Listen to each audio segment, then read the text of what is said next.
Bonsoir, merci d'être à ce rendez-vous pour passer en revue les principales informations de ce jour.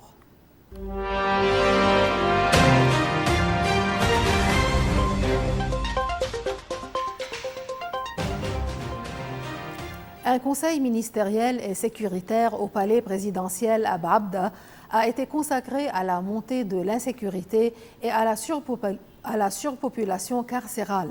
L'objectif, trouver des solutions concrètes, notamment face à l'afflux de détenus syriens.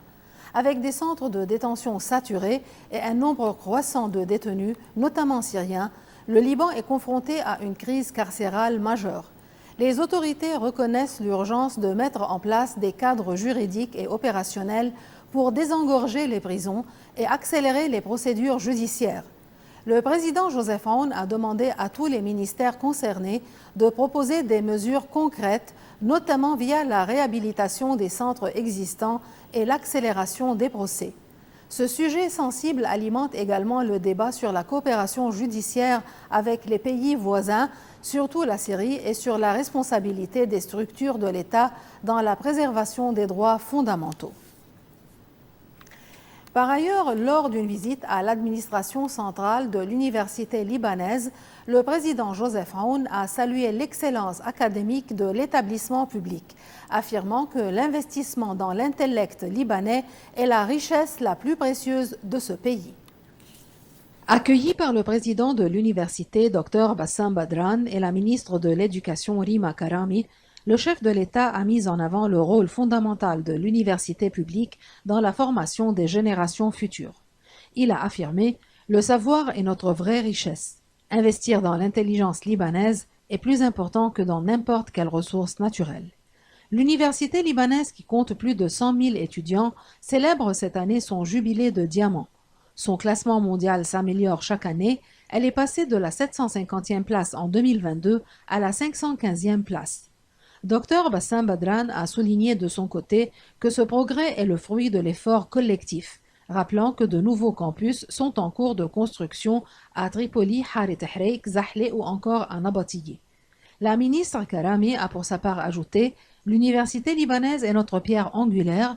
Nous travaillons à établir des critères d'assurance qualité nationaux fièrement libanais. »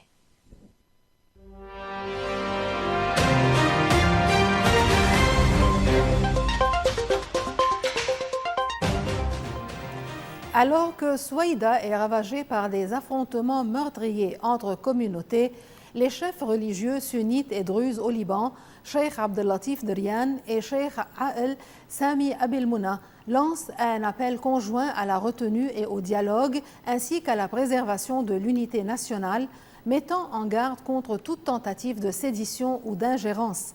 Les deux chefs religieux rappellent les liens historiques unissant les communautés sunnites et druzes, une fraternité islamique et nationale fondée sur le respect mutuel et un destin partagé, attaché en vis-à-vis des violences qui ont fait près de 600 morts en moins d'une semaine.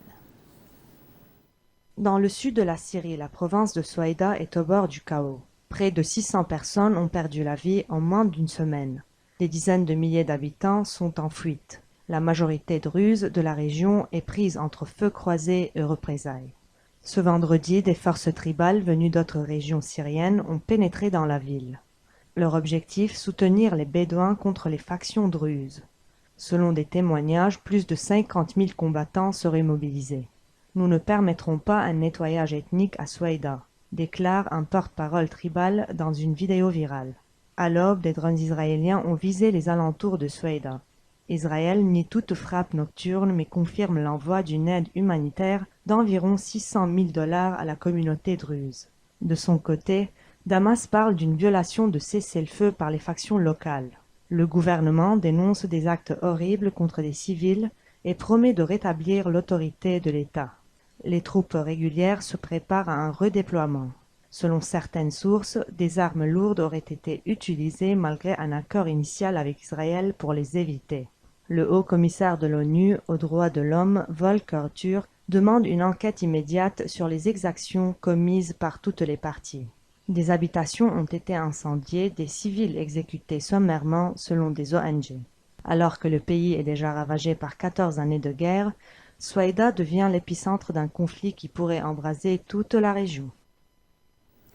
Face à l'absence de progrès dans les négociations sur le programme nucléaire iranien, la France, l'Allemagne, le Royaume-Uni et l'Union européenne menacent de réactiver les sanctions internationales contre Téhéran d'ici la fin de l'été, relançant la pression diplomatique à un moment de forte tension régionale.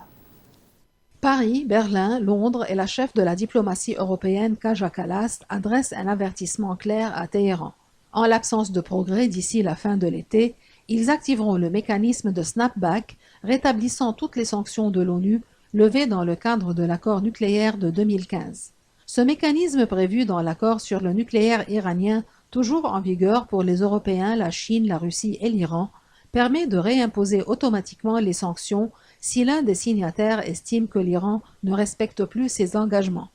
L'Iran enrichit désormais son uranium à 60%, selon l'Agence internationale de l'énergie atomique, bien au-delà des 3,67% autorisés. Un seuil jugé incompatible avec des usages civils, alimentant les soupçons de visée militaire malgré les dénégations de Téhéran. Les tensions se sont exacerbées en juin, après les frappes israéliennes et américaines contre des installations iraniennes. Depuis, le cycle de négociations indirectes entre l'Iran et les États-Unis mené via Oman est à l'arrêt. Washington, par la voix de Donald Trump, continue d'exiger un accord robuste, incluant l'arrêt total de l'enrichissement.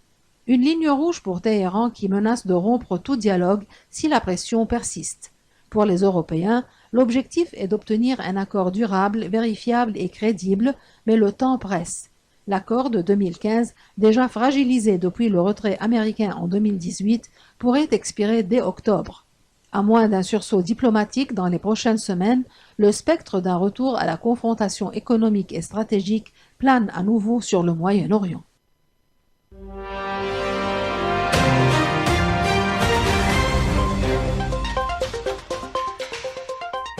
Et maintenant, voici des événements culturels en cours de la semaine prochaine à suivre avec l'agenda culturel.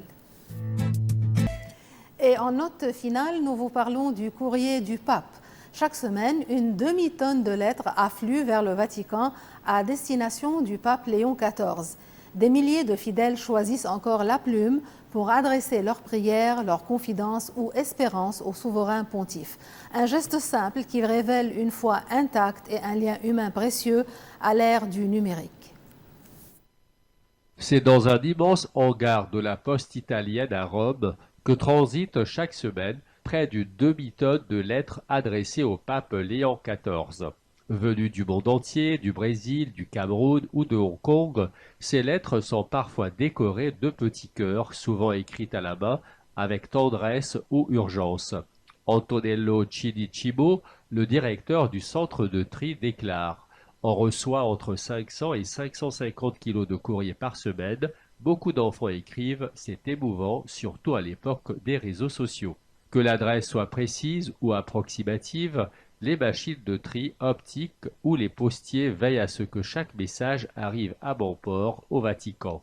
À seulement 20 km, une camionnette transporte chaque jour ce précieux courrier vers le plus petit État du monde. Ici, à la poste Vaticane, les pèlerins peuvent aussi écrire au pape sans même affranchir leurs lettres. Une simple boîte aux lettres suffit.